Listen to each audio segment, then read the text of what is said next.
დღეს მედია კონფერენცია 2013 გაიხსნა. კონფერენცია ფრონტლაინის განახლებულ მედია კლუბში მთელი დღის განმავლობაში მიმდინარეობს. დისკუსიის მიზანი ქართულ მედიაში არსებული ვითარების განხილვა და განვითარების პერსპექტივებზე მსჯელობა. შეხვედრაზე განიხილავენ ახალი პოლიტიკური რეალობის გავლენას მედიაზე და სარედაქციო დამოუკიდებლობას. ასევე საუბარი შეეხება ციფრული მაუწყებლობის გამოწვევებს და საზოგადოებრივი მაუწყებლის საკითხებს.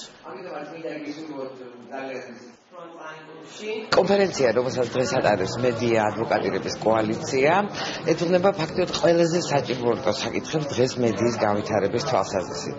ეს არის ჟურნალისტური დამოუკიდებლობა, მედიის ფინანსური დამოუკიდებლობა, ციფრულ მაუწყებლობაზე გადასვლა, რაც ძალიან მნიშვნელოვანია და აგრეთვე ის კრიზისი, რომელიც საზოგადოებრივ მაუწყებელშია და რომლის დაძლევაც უნდა მოხდეს. მედია ბოლო 1 წლის განმავლობაში იმყოფება განსხვავებულ პირობებში და სხვა მდგომარეობაში, ვიდრე ეს იყო წინაწლების განმავლობაში.